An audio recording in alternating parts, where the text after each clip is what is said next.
U.S. House of Representatives, and it gives the app's owner a big choice: sell or be banned in America. Young people have flooded lawmakers' offices and phones, begging them not to do this. Don't ban TikTok, they say. 170 million Americans are on the platform, and now it goes to the U.S. Senate.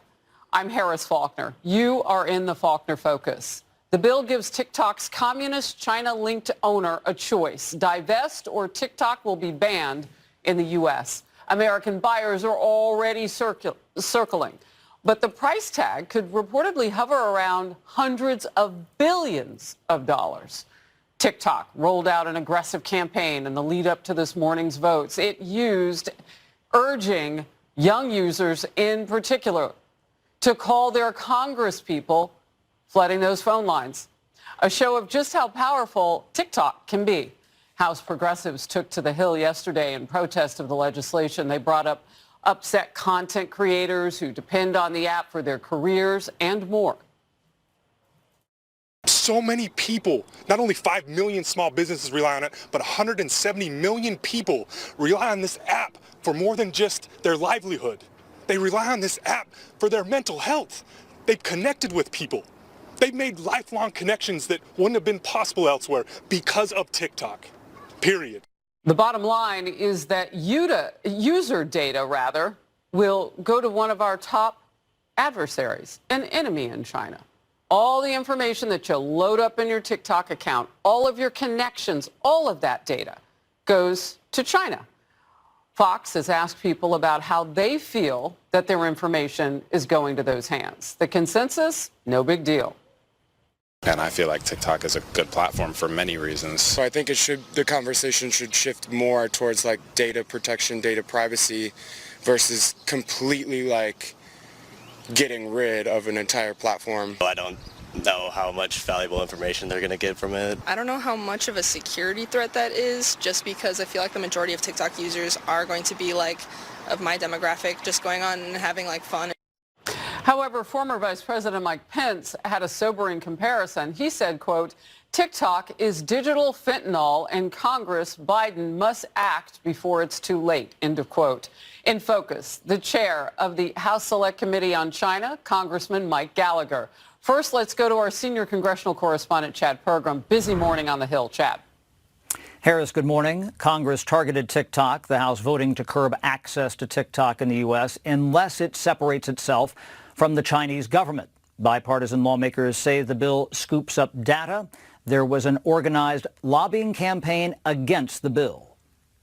They use geolocation data targeting minor children to then force them to call congressional offices in order to continue using the app. And in doing so, these children called and they asked the question, what is Congress and what is a congressman? The vote was 352 to 65. The bill needed a two-thirds vote to pass. The threshold on this bill, 285. So the vote was well above that. Texas Democrat Jasmine Crockett voted present. There was an odd coalition of bipartisan lawmakers who opposed the bill. We don't need to be protected by the government from information. Some of us just don't want the president picking which apps we can put on our phones or which websites that we can visit. We don't think that's appropriate. We also think it's dangerous to give the president that kind of power. The Pew Research Center says 56% of all adults between the ages of 18 and 34 use the platform. Many young people get their news from TikTok. That's why members were mindful of what their constituents think about TikTok. I don't use TikTok. I think it's ill-advised to do so. Members of this body are famous on TikTok, and I think that's unwise. But I respect the choices of 170 million users in the United States. The president can do all sorts of things with respect to commerce, but cannot ban the free flow of information across international boundaries. Now, opponents of the bill wondered who would buy TikTok if it breaks away from China. Senate Majority Leader Chuck Schumer will not commit to putting this bill on the floor. He wants to talk with his committee chairs first. Harris? Yeah, we have the list of people. I mean, they're putting up billions of dollars, hundreds of billions to buy TikTok. American buyers potentially could have it have it their way. We'll see. Chad, thank you. Let's get a little bit more of the debate that was happening just before the vote today on the House floor.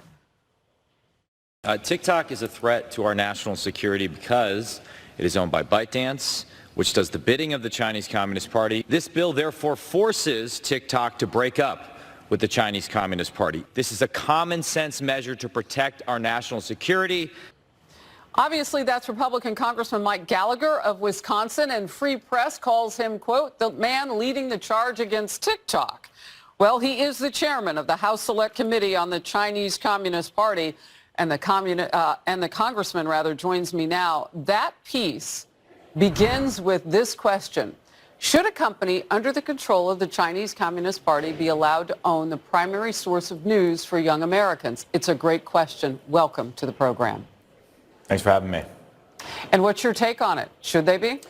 No, absolutely not. For example, we don't let them own TV stations or newspapers. What this bill does is take a very narrow focus. We are concerned with foreign adversary control of social media platforms, foreign adversaries as defined by existing statute, congressional definition, China, Russia, Iran, and North Korea. And that is the primary problem. When TikTok has become the news platform for young Americans, we have to question whether it is wise to have our foremost adversary dictate what news and information young Americans get. The potential for propaganda abuse is simply too great.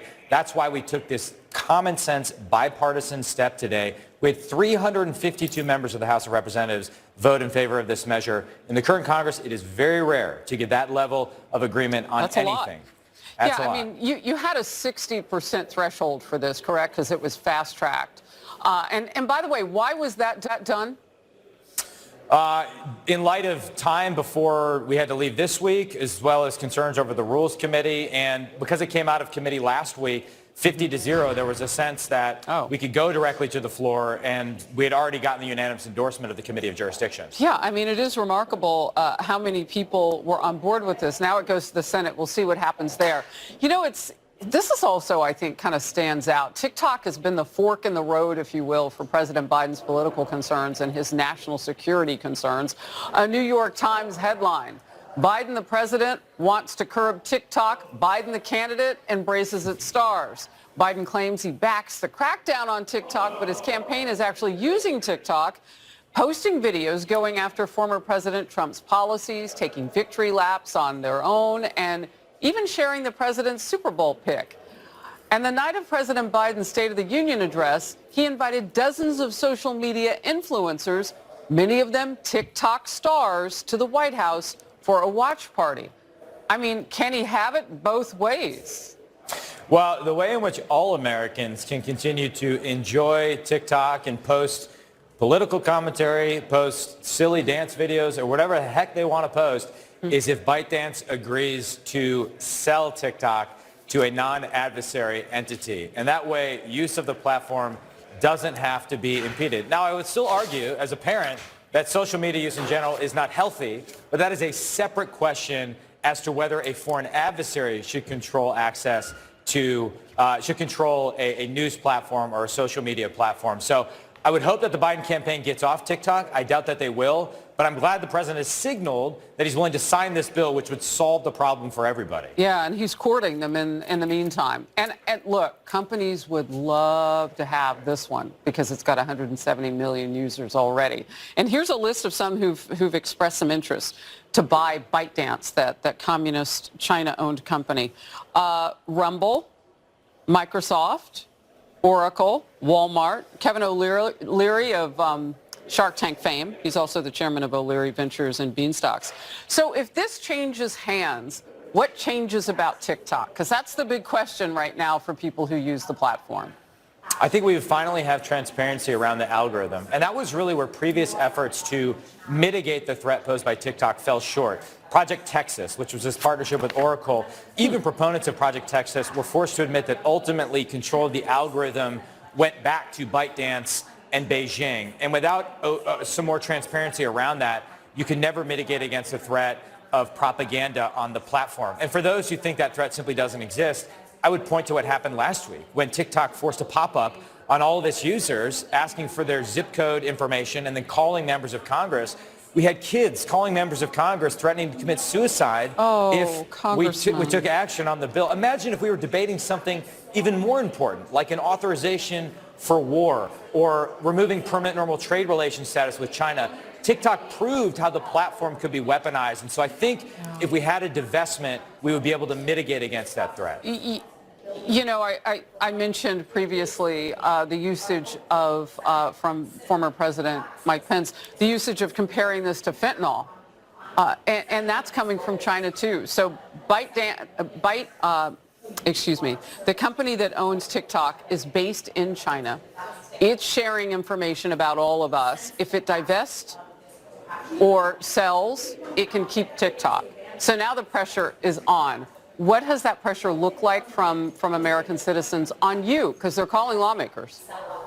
Well, certainly TikTok has embarked on what I think is really a historic lobbying campaign against this bill, or really any effort. I mean, throwing millions and millions of dollars at the problem, hiring former members of Congress to lobby on behalf of ByteDance. By the way, I don't think that should be legal. I think that's an abuse of your former office. But they're throwing a lot of money designed to weaponize the D.C. swamp against us, as well as just not being honest about what the bill actually does. That pop-up I mentioned said that we were pursuing an outright ban. Of course that's not the case. That is an outright lie. What we are trying to effectuate is a divestiture, a change in ownership, and then again, people can continue to use TikTok for their small business, for their dance videos, for whatever they want to use it for. We're concerned about Chinese Communist Party control of the dominant news platform in America. Congressman Mike Gallagher, thank you so very much. Appreciate you making the time today. A big day on Capitol Hill. Thank you. Thank you. And